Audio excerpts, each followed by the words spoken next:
Well, hey everybody, it's Sandy and welcome back to my channel dedicated to helping you advocate for your own health one topic at a time. Yes, I'm in the car today, guys. I've got some extra time and I decided I was going to do a quick video. I'm sorry the sun seems to be shifting. It's like right up in that corner, so I'm going to try to, keep my face right out of the sun. I'll do my best. I wanted to do a quick video to update you on my progress. I know that I said I was going to keep you updated and I have not videoed in almost 2 weeks now. The reason for that is, well, I'll explain a little more later, but basically I was up in New York. I spend a fair amount of time up in New York now. I have a kid and her fiance up there. I originally moved about 30 years ago when we moved to the South. It was before my second kid was even born, so we've been down in the Sun Belt for a long time. But we moved here from New York, so I have my cousins up there, and I have a lot of roots up in New York, and so we have a place up there. It's more of a shoebox, but it's our shoebox, and so I try to get up there when I can, and I don't want New York City or New York State coming and telling me that I've done work there and therefore owe them tax revenue. So putting the video up on YouTube is, there's the tiniest bit of revenue from that.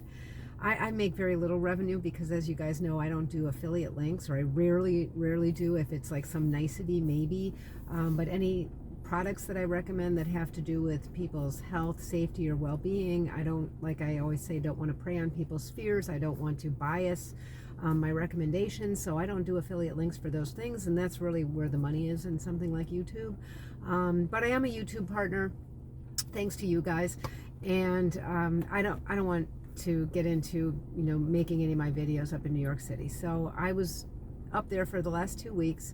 I was so grateful that I was going to be at day 11 before I was scheduled to travel, because as worried as I was, I just thought, chances are by then everything will be fine. And sure enough, it was. As I said, I tested negative on day 6, and then I tested again negative on day 8, and then I stopped.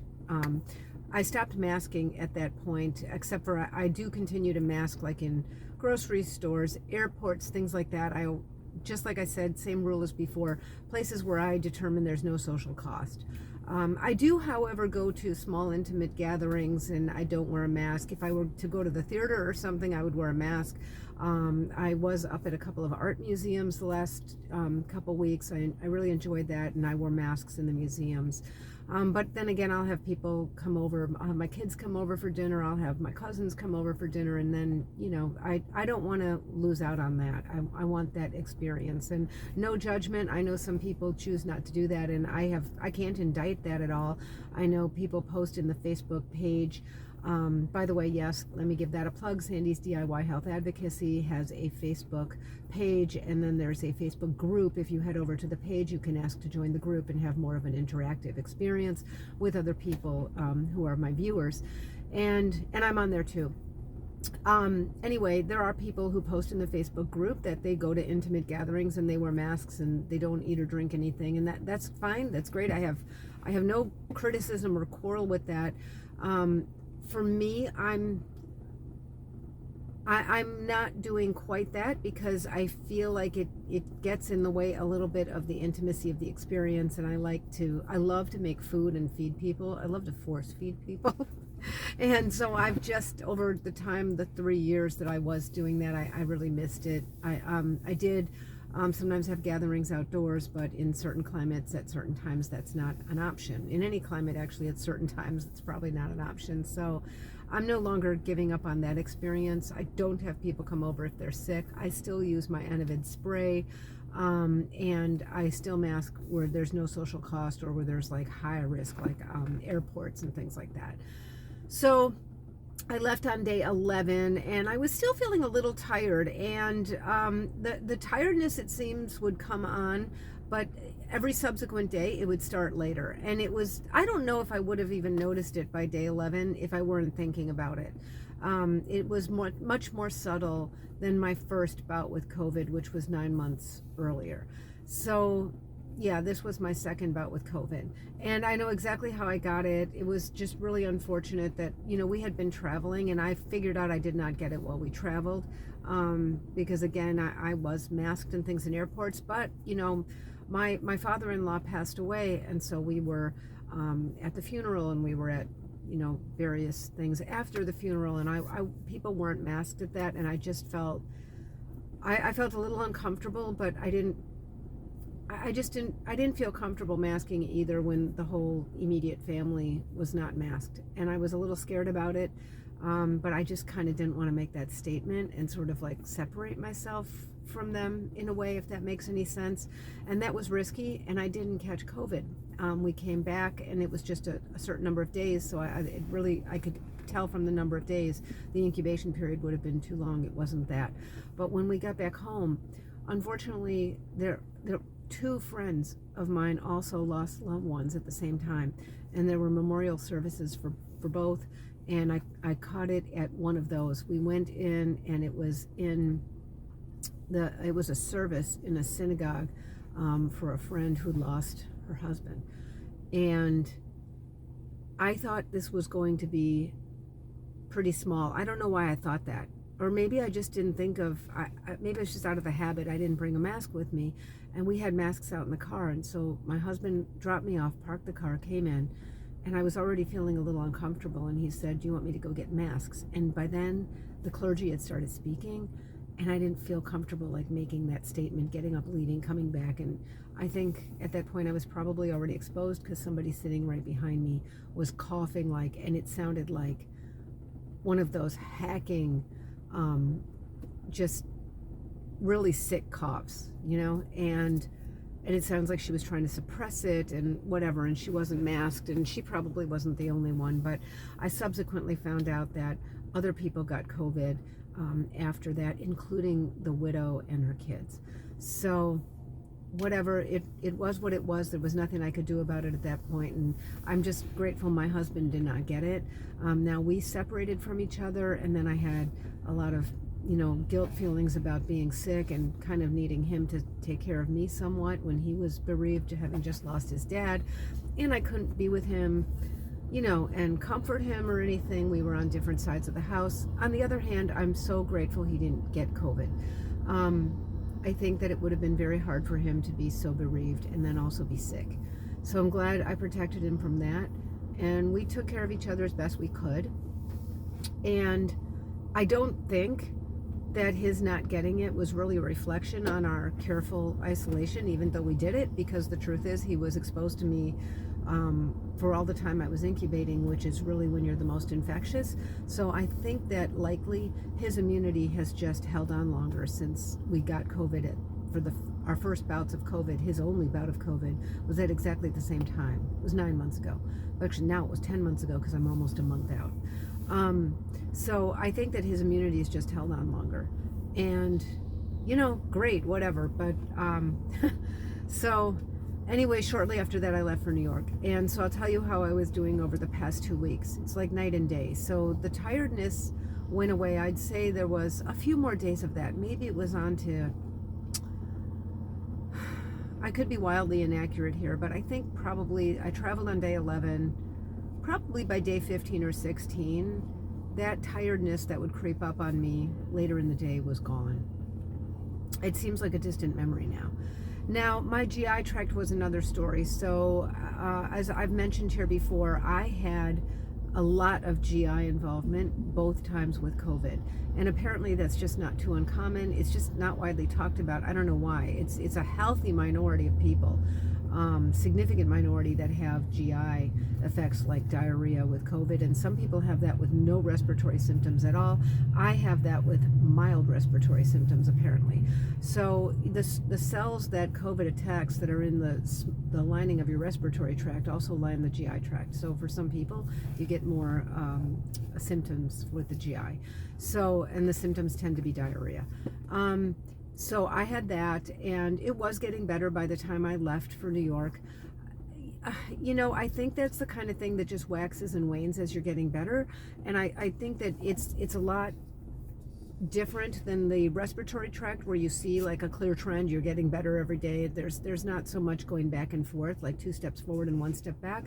With the GI tract, I find it's more like that. And I had GI issues after a bout of shingles a long time ago, and the infectious disease doctor had said that I likely had internal shingles, and I don't know if the motility was infected, but affected, sorry. But I think that at least with both times I've had COVID, probably the microbiome is affected. And I think that takes a while to get healthy again. So it's like 2 steps forward, 1 step back. Now I take really good care of my gut microbiome. I do eat fermented foods regularly. I do take a spore-based probiotic. I take a generic form of Florastor daily ever since I had C. diff years ago with post-infectious irritable bowel that fortunately cleared up, which it often doesn't for people. And I take Atrantil, and I've mentioned that before here on my channel. Atrantil has really been developed for people who have small intestine bacterial overgrowth, which usually exhibits itself as bloating. I think that's a much more common I think that's a more common disorder than people think. But it has in it a profound antioxidant specific for the GI tract. So I take that every day of my life. Ever since that problem I had, it's really what helped me. And so I seem to have gotten better pretty quickly in my estimation, but it was just the kind of thing that was 2 steps forward and 1 step back. I would have a little bit of sort of irritable bowel symptoms. I didn't continue to have, diarrhea or anything past day, 8 or 9 or probably less, but I just had symptoms that I had more irritable GI tract. Now when that happens for me, I tend to get a little sensitive to dairy. So what I do is I just cut out the dairy for a while. I'll probably be able to have dairy, and I probably could have it now. Now I'm on day 25 now, and I don't seem to have any more effects. I'm drinking coffee without any GI symptoms and things like that. That's usually a good test for me. So yeah, so overall I really feel better. Now my first bout of COVID, I had mentioned that I had an experience a couple weeks after that was really scary, where I started noticing that I was really thirsty. I was just drinking constantly and peeing constantly, and that's a sign of diabetes. So I went ahead and checked my blood sugar, and at that time, if my blood sugar was high, it wasn't diabetic range, but it was, pretty high. And I was really worried that some people do become diabetic post-COVID, and actually most people who do, it is temporary, but I mean, who wants that? It went away. So I was kind of worried about that this time. It's like, wow, am I more likely to have that with a second bout of COVID? I was very worried about it. So this time I started having that dry and thirsty feeling, but I wasn't peeing all the time. So then I thought to myself, I'm not going to worry about this right now. I'm not going to check right now. I'm not going to worry. I'm kind of, with family and friends, and I'm just going to enjoy. The symptoms are chronic thirst and excessive urination, not one or the other. So I decided that I probably had the excessive thirst because being up in New York, most of the time I lived in the South, and it's much more humid climate here, and so it's winter time now. So I was up in New York during the winter with the radiator heat, and everything is super dry there. And I just decided I'm probably just dry. I mean, you leave dishes out to dry in a dish rack there, and they're dry like in 10 minutes. Where in Florida, things can sit like half the day. Even with your AC going. So I just decided it's very dry there, and if there were an issue, I would be not only drinking a lot, but I would be peeing a lot, and I wasn't. So I just decided I was a little dehydrated from the dryness, and I needed more fluid. My skin also needed more moisture. It got really chapped. It wasn't used to the winter time up there. I really don't tend to go up there in the winter. So, and sure enough, I came back down here, and I'm not thirsty at all. So, I mean, not more than normal. So I don't think there's an issue there. Thank God. So all in all, I think better than last time, less scary. I'm not saying it's okay to get repeated infections, but I do think that, if there's a silver lining here, my immune system is kind of more primed, and now it's seen this thing, a couple different variants, and several different shots from the vaccine. I was going to get the current booster, and then I got COVID. I had it in, I was actually going to schedule a shot for the following week, because I was at the 9-month mark, and I thought, yeah, that's probably enough. Now, if I hadn't gotten it, yeah, I would have gotten that shot. The current shot that's out there is a monovalent, so I think that they've come to find out that that issue of imprinting, which I'm not going to go into, you can find a million different videos on imprinting. Unfortunately, a lot of the people talking about it are kind of anti-vaxxers, but it turns out that the issue of imprinting is a real thing. And so with the bivalent vaccines, people who had been previously vaccinated, they were just making better and better antibodies to the original variants that were in that vaccine, and kind of ignoring more of the other in the bivalent. And so now they're doing the new vaccines, they're doing the new booster shots with only the current variants, not the original. And so I think that that's better in terms of giving the immune system a look at something new. But my immune system got a look at the newest variant in the form of disease instead of booster. So I think I should be set for a while. We'll see. I don't know. I know everybody's going to ask, when am I going to get a booster shot? I'm not going to get it at the 3-month mark. I know it's safe to get it at the 3-month mark, and I think maybe the recommendations are out there because that's the earliest time it's really safe to do it. For me, with my autoimmune stuff, I just think there's just a little too much reactogenicity with that. But, you know, I'll keep you posted. But for now, I should be good. So anyway, that's my update. By the way, today's my birthday, so I'm going to enjoy my birthday with some friends. And I'm glad that I'm feeling well enough to do it. I'm glad I'm feeling up to normal. I'm back to exercising. I was walking all over the place while I was in New York City. I want to try to continue that now back home. You know, where this is the nice weather, but the summer is the brutal weather where you don't want to go outside when you're in the sun belt. So anyway, that's all the news that's fit to print. So I'll keep you guys posted, and until next time, be well. Bye-bye.